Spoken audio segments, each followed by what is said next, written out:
প্রিয় উপস্থিতি, আজকে সাতগ্রাম ঐক্য পরিষদের উদ্যোগে আমাদের সকলের প্রিয় দুইবারের সফল চেয়ারম্যান, সাবেক চেয়ারম্যান মরহুম আলহাজ মুনির চৌধুরী সাবেক চেয়ারম্যানের রুহের আত্মার মাগফিরাত কামনা এবং ঈদ পুনর্মিলনী অনুষ্ঠানে আমাদের মাঝে উপস্থিত আছেন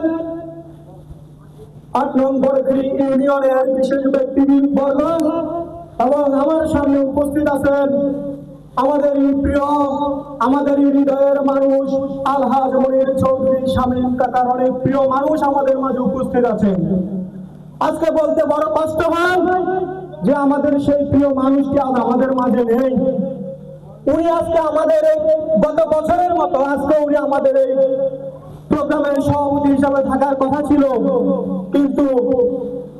কিন্তু উনি আজকে নেই। কারণ আমাদেরকে মানতে হবে, সকলকে একদিন মৃত্যুর স্বাদ গ্রহণ করতে হবে। তিনি আমাদের মৃত্যুবরণ করে চলে গিয়েছেন। আজকে তার এই আত্মার মাগফিরাত কামনায় উপস্থিত হয়ে আপনারা আবারও প্রমাণ করেছেন যে আপনারা ওনাকে কতটা ভালোবাসেন। আলহাজ মুনির চৌধুরী শামীম চেয়ারম্যান এমন একজন লোক ছিলেন, বড়খড়ির এমন কোনো মানুষ বলতে পারবে না যে ওনার কোনো খারাপ কোনো কিছু। উনি সকলেরই বিপদে আপদে ঝাঁপিয়ে পড়তেন।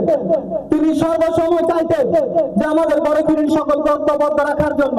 ঠিক তাই তিনি তার মৃত্যুর আগের বছর আমাদের এই সাতগ্রাম ঐক্য পরিষদ গঠন করে গিয়েছেন। তাই আজকের এই ঈদ পুনর্মিলনী অনুষ্ঠান এবং ওনার আত্মার মাগফিরাত কামনায় আমি সকলের কাছে দোয়া চাই, আল্লাহ যেন ওনাকে বেহেশতের সর্বোচ্চ মাকাম দান করে। এই বলে আমি আমার বক্তব্য এখানে শেষ করছি। আল্লাহ হাফেজ। আসসালামু আলাইকুম।